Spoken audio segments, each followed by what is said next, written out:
To be in Miami and hear for calls that, the big moment of change is on the horizon, if this administration came to the conclusion in Venezuela that even that opposition was not ready to take over and not ready to earn the support of the Venezuelan military, how can they not arrive at a similar conclusion in the Cuban case?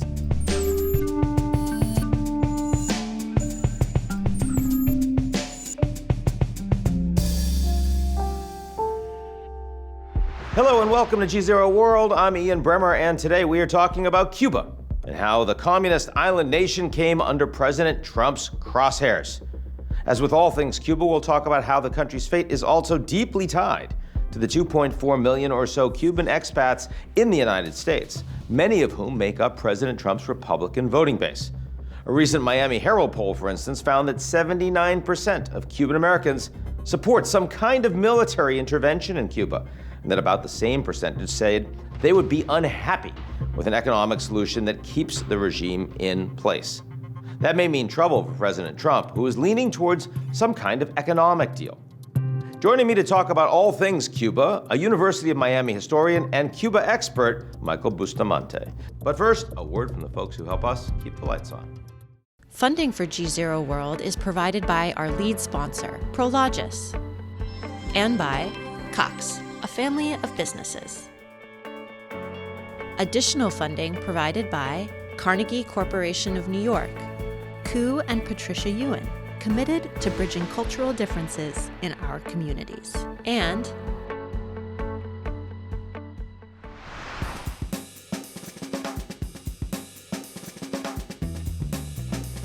Will President Trump launch a military invasion of Cuba? Well, if you listen to the president, the answer seems simple. I do believe I'll be having the honor of taking Cuba. Whether I free it, take it, I think I can do anything I want with it. You want to know the truth? Shall we take Trump at his word? Not this time. The United States military is not going to launch an American or even an American-backed invasion of Cuba anytime soon. Happy 65th anniversary to the failed Bay of Pigs invasion, by the way. In his second term, Trump has reasserted American dominance in the Western Hemisphere, from Greenland to Panama to Venezuela, as part of a self-described Dawn Row doctrine. But in Cuba, he's much more likely to pursue an economic approach. But why? Because he wants a quick win without the military risk. Since January, when the United States deposed Venezuelan once strongman Nicolas Maduro, whose cheap oil sustained Cuba's economy, Trump has ramped pressure way up on Havana, blockading the island and threatening to take it. But the escalating situation around Iran and the Strait of Hormuz has rattled the American president, underscoring that not all military operations are created equal. Even more so than Venezuela, Cuba has no political alternative to the Castro regime, at least not in Cuba. So Trump may look for a deal that keeps the regime in place. And while Cuba lacks the oil or the strategic value of, say, Venezuela, Trump could settle for a diplomatic win, opening the island to outside investment and tourism. An economic agreement could suit the Castro government just fine, and not because it checks off box number one, stay in power. After months of U.S. pressure, Cuba's economy is in real trouble. Blackouts, reduced school hours, 4-day workweeks, and grounded flights due to fuel shortages. A deal could resemble the 2015 opening by President Obama, except Trump would treat the economics as the end goal, not a step toward political change. But such a deal would fly in the face of what Secretary of State Marco Rubio, a Cuban American himself, and millions of Cuban expats have been calling for. Here he is, responding to a reporter on a noisy tarmac recently. Do you still want regime change, or would you be okay with an economic deal? No. We need an economic deal. Look, Cuba's economy needs to change, and their economy can't change unless their system of government changes. It's that simple. Who's going to invest billions of dollars in a communist country? And if President Trump may be thinking he can keep little Marco in check, here's Florida Governor Ron DeSantis speaking for the 1.2 million Cuban expats in Florida in late March. But ultimately, you can't split the baby and say, we're going to maintain they're going to maintain a communist government, but somehow they'll open to some investment here or there. No, it's not going to fly. And that's why a quick economic win in Cuba may not be quite as simple for President Trump as he hopes. Because even if he does work out the greatest economic deal of all time with the current Castro regime, he's going to enrage a lot of very important voters in South Florida who see such an arrangement as a non-starter. Here to talk about all of this and more is Michael Bustamante, a historian at the University of Miami, an expert on Cuba and U.S.-Cuba relations. Michael Bustamante, thanks so much for joining us today. Thanks for having me. There's been a lot of chatter about Cuba and some action recently. What is happening to the Cubans today? If by to the Cubans you mean the Cuban people, I do, in Cuba. They are living the most difficult period in their memory for most. Things haven't been nearly this bad since 30 years ago when the Soviet Union fell and Cuba's GDP declined by something like a third in 3 or 4 years.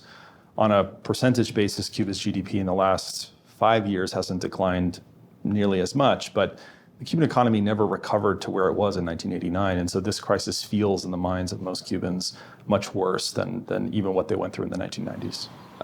Hearing about all sorts of shortages in electricity.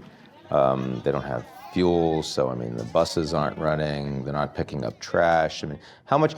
I assume you're talking to people that are on the ground. I mean, what is day-to-day life like right now for Cuban? Yeah, day-to-day life is incredibly difficult. Imagine that the power's been out for 18 hours. It comes on at 2 a.m, and you have no choice but to get up and try to cook the rice and beans that you want to feed your family for the following day because you don't know if you're going to have electricity, right? So people are really just thinking about not even how they're going to get by that day. They're thinking almost hour to hour. Obviously, there's differences in terms of some Cubans have access to money and resources that come from family outside. Some have a foot in Cuba's nascent private sector, so they're a little bit perhaps more insulated. But for folks who are relying on state sector salaries, they are really, really having a very, very difficult time, and poverty and inequality have become increasingly severe. This is really, really dire times. I mean, no gas, no electricity. People are breaking down the wood doors in their homes to get wood for cooking, right? They're cooking with fire in the streets. I mean, in Havana, that's how bad things have gotten. So if nothing were to happen, if there were no political decisions that would change the trajectory that we are now on, play this out in 6 months, in a year, in 2 years, what happens in Cuba as a consequence?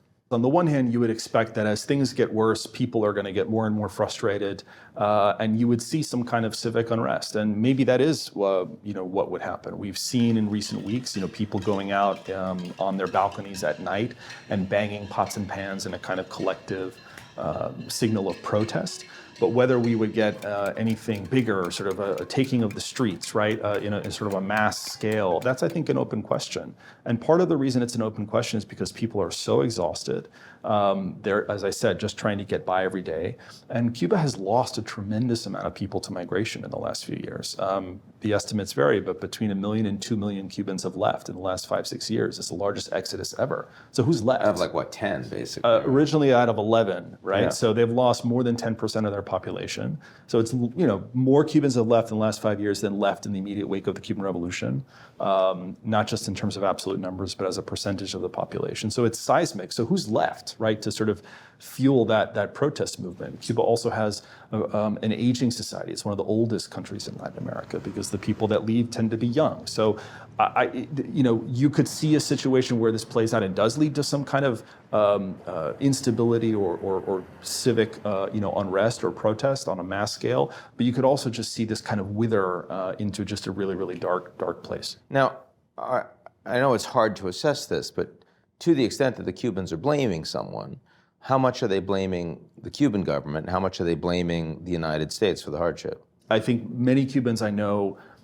they're tired of the blame game that in the geopolitical corners tends to point their finger at either one actor or another, either the Cuban government or the United States. I mean, most Cuban people I know are aware that U.S. sanctions have a bite. They obviously have impacts on the Cuban economy, otherwise there'd be no reason for them. Yeah. But the argument that they have heard their whole lives from the Cuban government that it is only the United States' fault, that's something that even if you agree with it, it's just not working politically anymore. People don't buy it because they have seen their own government make some very serious mistakes over the last few years. They know their own government has some ownership here, and they haven't owned up for their part in this mess, and their part in making the Cuban economy as vulnerable as it is to the kind of external pressure that they're facing now from the Trump administration. Now, there was a flurry of Cuba in the news in the Obama administration. We had baseball game, we had like the museum that opened up to the internet. It sounded exciting, it never went anywhere. Why did that fail? What was the intention and where did it fall short? Well, I don't know if I would agree that it failed. I mean, I was in Havana and in Cuba generally a lot in that period, and I've never known a period that felt more hopeful, more effervescent. Of course, there were winners and losers in that sort of reform process. But it was a time when, for the first time in all my years of traveling there, I knew people, more or less people my age, who were making a decision to stay, that they were not thinking of how do I get out of here. Talented people with professional ambitions and great educations were thinking, I want to stay, I want to start a business. Something is happening. I'm not exactly sure where it's going. It's imperfect, sure, but I want to see and ride this out. The Obama policy at its peak really only had 2 years to work. And then, two things happened. Donald Trump is elected, and then Fidel Castro dies within weeks of one another. And so that kind of casts a pall on this hope. And so I don't know as if we know where that process would have ended up. But what I would say is that in retrospect, it also is clear that the Cuban government missed an opportunity. They saw the Obama opening as, the United States has definitively turned a page on past policies of sanctions. We can kind of play it safe. We can take our time to doing the things internally or with respect to our other relationships and partnerships around the world. We can play off different foreign interests against one another because Cuba is sexy. Cuba is in style. But they did not jump in and embrace opening with the United States. They did not. And the reaction from Cuban official quarters in the immediate aftermath was striking. It was, Obama's policy is more the same. It's a Trojan horse, right? And they missed an opportunity to really double down on, say, U.S. investment for some of the loopholes that were created at the time in the sanctions framework. The fact that they didn't meant that it was that much easier for Trump to unwind the normalization thing when he came in, because there weren't this sort of deep web of business ties that connected both places yet. So now we've had a shift in U.S. policy where Trump is expected to do something big. A win is coming on Cuba. What do you see this policy so far as moving towards? You are right that they have created very high expectations, especially where I live in Miami, right? Yeah, certainly the Cuban Americans have to be thinking they're finally, right. It's our time. The same way they were in 1991, yeah. Right? But this time they all want like an invasion. I mean, I don't know if they all want it. There was a poll recently that suggested that there's strong support for some kind of military action. That's actually long been the case. You can poll Cuban Americans going back years and years and find a majority of people will say, yeah, we'd like military action, but we also want the government to get out of the way if we want to send money to our mom, right? So there's a lot of inconsistency in, I think, popular attitudes. But make no mistake, expectations are really high that the moment is coming. U.S. diplomats have put that out, that 2026 is the year of change, the year of liberation. But what's that going to mean? The Trump administration... Because there is no opposition on the ground in Cuba. It's not that there is opposition. I mean, a party, a group. There are many groups. The problem is that they are weak, they are not particularly united, and most of the significant leaders that have existed are either in jail or in exile.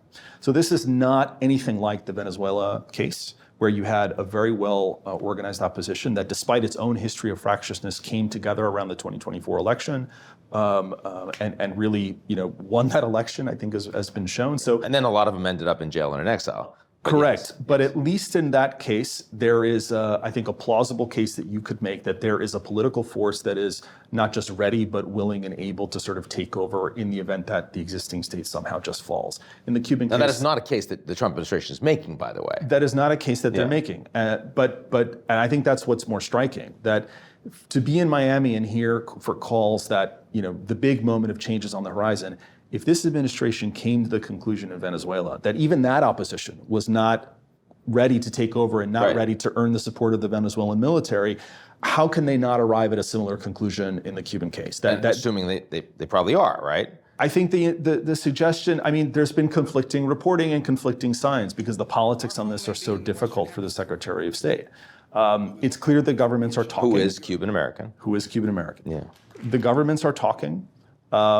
U.S. diplomats have also put out there that they are looking for a Cuban Delcy Rodriguez in reference to the Maduro successor that seems to have been basically handpicked by the United States. I think it might be dawning on them that that person doesn't really exist. There's no one, to my mind, in the Cuban government that's that in a position to simply stick their neck out and kind of be the person who's going to do the United States bidding.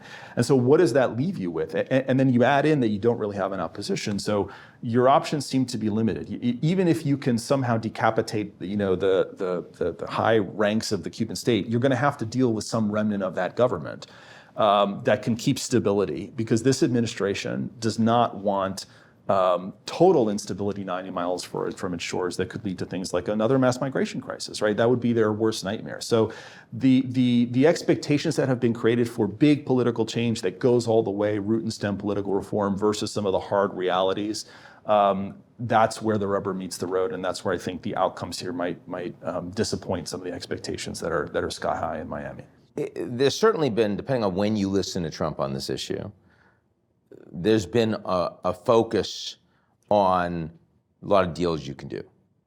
Tourism deals, real estate deals, maybe you can find a way to work with the Castros themselves, not with the president, who has said that he's not going anywhere, of course.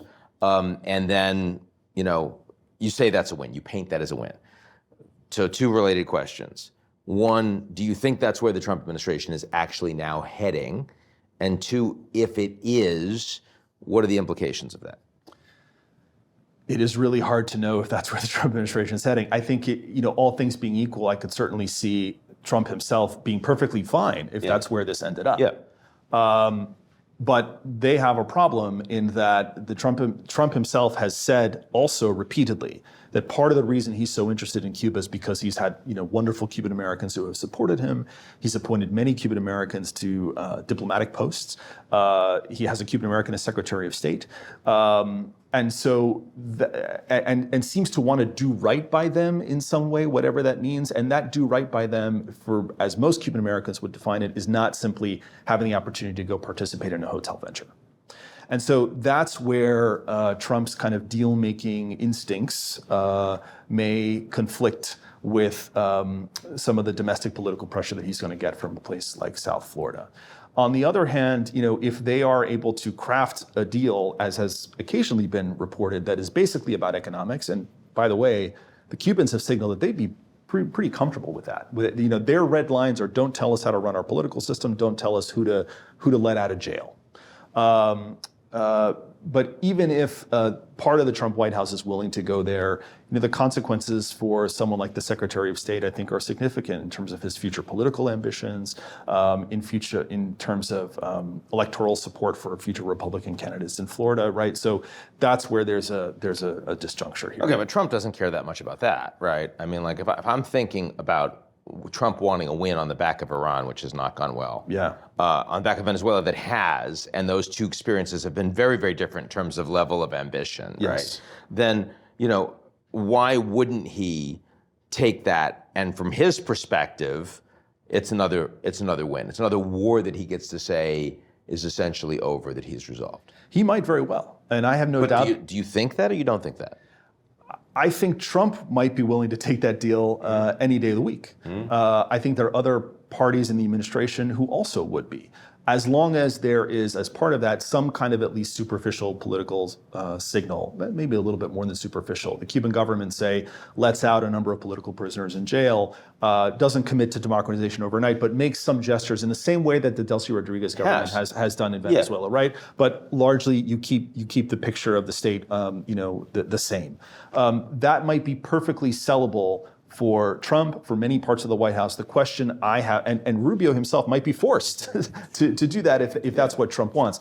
But then Rubio has a question: Does he go along with it, and how does he sell it to his own community? That, I think, is a really interesting thing to think about. You're right. For Trump, he might not care. Presumably, he doesn't have to run for election again. But again, I think for Rubio, that's where the dynamic is really interesting. So then the other question is: let's imagine that this happens, and it's bloodless, and it is the Americans suddenly are investing like crazy in Cuba, and you've got big 5-star complexes, and tourism comes, the economy feels more open, they're getting more information, they're traveling more. Is that, that may not be Trump long term, it's a different presidency, but to what extent would that reality create an inevitability that this regime is actually going to have to open politically, because you can't maintain communism in an environment like that for very long? Well, I think in some ways that was kind of the long-term bet of the Obama policy too, was that, take the United States out of the equation as sort of the boogeyman in Cuba's internal politics, take away the scapegoat that everything is the United States' fault, and engage with the Cuban people, bring in information, and that will, over the long term, create ingredients that will snowball over time. I'm not sure if that would be guaranteed to play out in that way, and I think a lot of it has to do with how that economic opening is structured. If it's an economic opening that's structured in such a way that allows the Cuban military, which already has controlling interests in the tourist industry and a bunch of sectors of the Cuban economy, to really suddenly become kind of the new kleptocrats, right, of an oligarchic economy that doesn't allow Cubans to really build an economy from the ground up.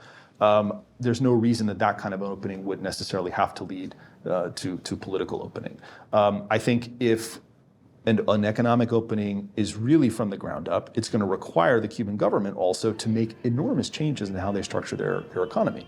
They have played with liberalization of the economy to some degree, but it's been sort of one step forward, one step back.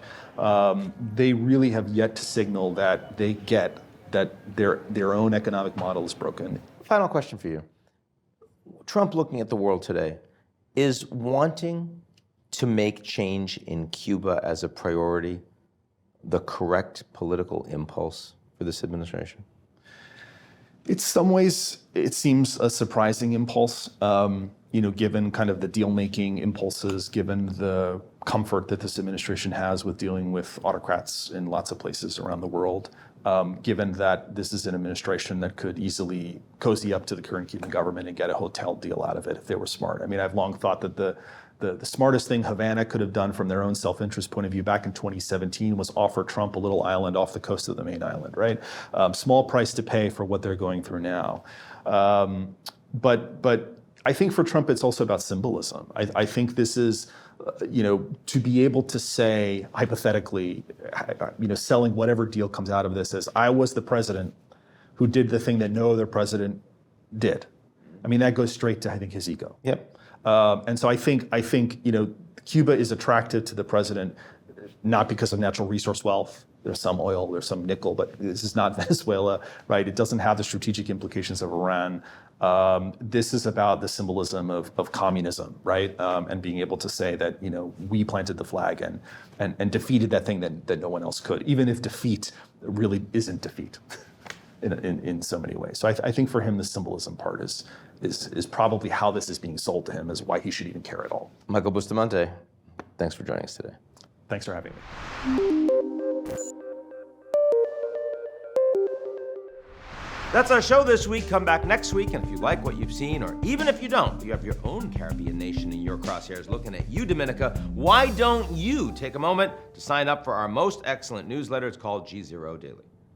Funding for GZERO World is provided by our lead sponsor, Prologis, and by Cox, a family of businesses. Additional funding provided by Carnegie Corporation of New York, Cuba and Patricia Ewan, committed to bridging cultural differences in our communities, and